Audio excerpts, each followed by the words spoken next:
ever worry about your health?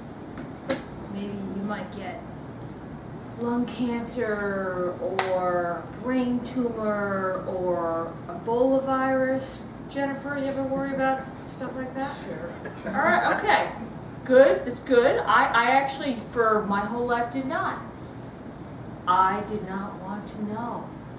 So my motto was sort of, if it's not frozen or on fire or falling off, it's fine. I didn't look, I didn't ask, I didn't touch. So it wasn't surprising that, say, spring of 2016, I see a little mole on the inside of my lower right leg. You know, it's brown, it's sort of misshapen. I don't remember seeing it, but it's a mole, right? So it's fine. And spring turns into summer. Summer turns into fall. Fall butts up against winter, and it is Thanksgiving week. And by this time, this mole has gotten really weird. It is black, it is bumpy, and it was occasionally bleeding. But again, I don't want to look at anything, so it's fine. So it's Monday night before Thanksgiving. I am getting dressed with my husband for a holiday party. We don't often get dressed together, but it was a special occasion. And he was helping me on with a pair of boots. And all of a sudden, he grabs my ankle and he says, "What in the fuck is this on your leg?" And I said, "Honey, it's a mole." He's like, "I know a mole. That is not a mole. That is a disease." And you don't know my husband? My husband is old and southern and a redneck. He is 5'11". He has longish curly gray hair. He is 70 years old, has a weathered but distinguished face, and often wears very expensive suits with cowboy boots and camel's hair coats. But at the end of the day, he is a towny redneck and there's no gray in his life. So he handed me the phone and said, "You call that doctor!" And so I called the dermatologist, and unfortunately for me, I know the dermatologist. We go to the same hairdresser. She's a nice lady. I explain the situation to her nurse. She fits me in the next morning. So fast forward to 10 a.m. the next morning. I'm at Northwestern Hospital, sitting on the freezing cold examination table, similar to the bathroom outside. I have my paper blue gown on and my slim pink belt, and in walks the doctor. And she is a vision.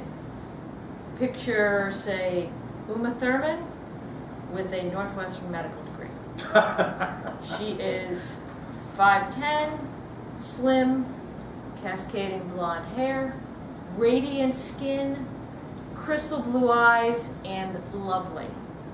I say, "Oh my God, I would hate you if I did not like you so much," as she walks in the door. And she says, "Oh, shut up. I'm so tired I could sleep on the exam table. I hope you shaved your legs and let me see your ankle." And it was at that moment that my life changed forever. I started to say, "It's fine, really. It's fine. It's nothing. It's nothing." She looked at my ankle and she put her hand up to stop.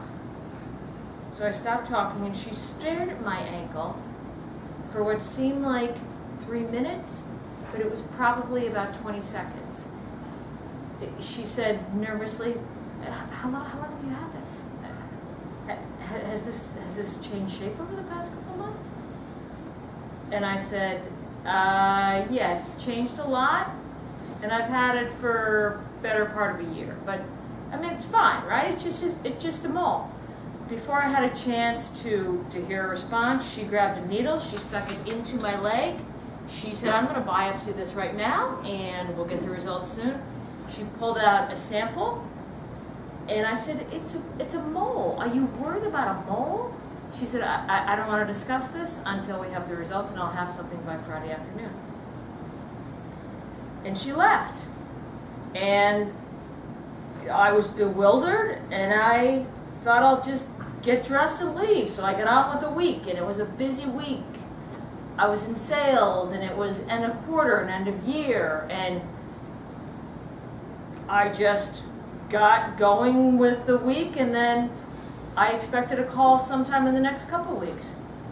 But there it was, Friday afternoon at 4 p.m., and I am sitting and kind of closing out my week, sending emails on the couch, got myself typing away on my MacBook Air, and I look to my phone, which is next to me, and I see the Northwestern caller ID, and I'm sure it's her. So take a deep breath, and I close my eyes, and I pick up the phone and I say, "Hey, Samantha." And she said to me, "Hi, Maggie. Are you sitting down? Are you in a place where you can talk?" And I don't remember much after that. My next thoughts are feeling my hands being warm and wet and feeling liquid on the keyboard, and I realized that I had been crying throughout the conversation. And the only words I really remember were melanoma carcinoma. And I said to her at that point, "Is that cancer?" And I don't know, Dave, has anyone ever told you you had cancer? No. So you can imagine it was otherworldly. And she said, "It is cancer, and we're going to need to take care of this quickly, so we're going to need to operate." And I sort of muttered, "Next month, right?" She said, "No, Monday. I'll see you Monday at 8 o'clock. We cleared a spot for you." And I hung up the phone.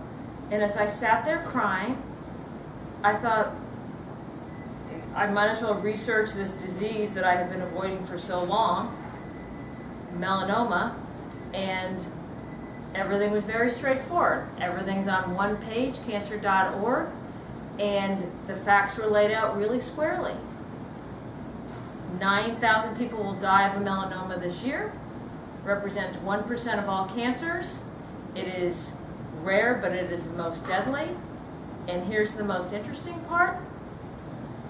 It's caused by one thing, and that's the sun. And the easiest way to prevent it is to wear sunscreen. Not that hard. The most important piece is the recovery rate.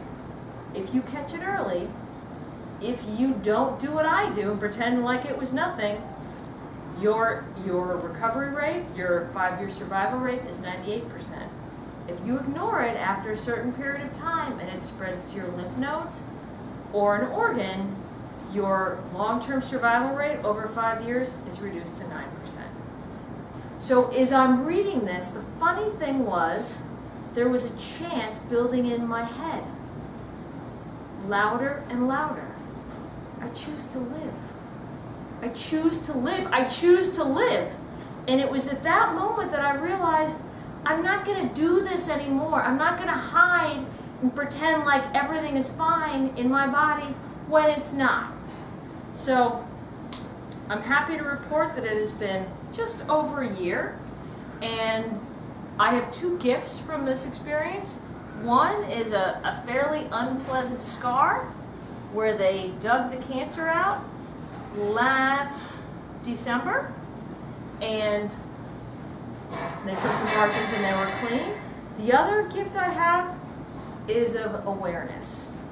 I now know that I choose to live, that I choose to take care of myself. And I would urge every one of you to do the same thing.